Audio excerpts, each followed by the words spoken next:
ازاي يكون عندك بتنجان وما تعمليش الفكرة العبقرية دي؟ عايزين تفطروا تتغدوا تتعشوا عليكم وعلى الفكرة الجامدة دي، هتنسيكي كل وصفات البتنجان.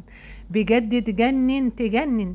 هاتي حبايتين بتنجان قطعيهم حلقات كده، وجيبي اي قطاعة مدورة، ما عندكيش قطاعة ممكن تجيبي كوباية الشاي عادي وتقطعيها بيها، او بحواف السكينة قطعيها داير ما يدور.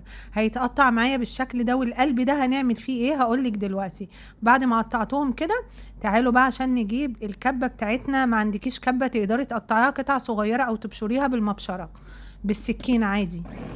هنضربهم بالشكل ده لغاية ما يتفرموا معايا ويبقوا كده. هنعمل ايه؟ هجيب عندي اي وعاء غويط، هنزل بقى بالبتنجان اللي انا فرمته قلب البتنجان. تمام. والمدور اللي احنا قطعناه محطوط هناك في طبق اهو. عندي هنا نص فلفلايه حمرا، نص فلفلايه خضراء قطعتهم قطع صغيره، بشرت بطاطسايه، بشرت كمان كوسايه، نزلت بحوالي 4 حبات من البيض، رشه ملح، رشه فلفل، رشه كمون، وتوم باودر وبصل باودر.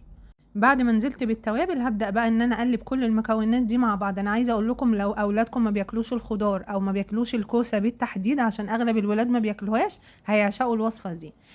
ارفعي بقى الوك على النار، انزلي بمعلقتين 3 كبار من زيت الزيتون. زيت الزيتون يا دوب يدفى، تروحي نازله بقى بالبتنجان رصاه بالشكل ده، وانزلي بقى بالقلب اللي احنا عملناه والخلطه الحلوه دي في قلب البتنجان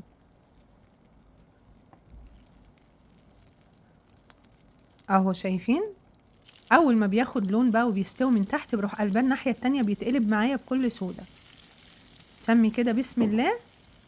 وبجد وجبه يعني متكامله مغذيه جدا جدا. الولاد اللي ما بياكلوش خضار، لو انت ما بتاكليش خضار هتحبي الوصفه دي قوي على فكره.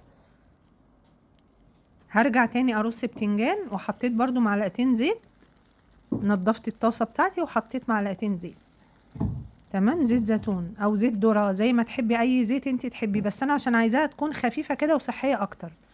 نزلت بقى كده برضو بالخلطة. اول ما اخدت لون ناحيتين واستوى، رحت مطلعاه بقى. عايزه اقولك ان دي يعني رشه بقدونس كده من على الوش، وما تتاكلش يعني، ما تحطيش معاها حاجه.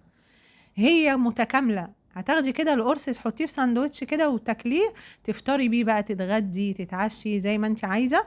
تاكلي اولادك لما يرجعوا من المدرسه. بجد يجنن. لايك وشير، صلوا على الرسول، جربوه.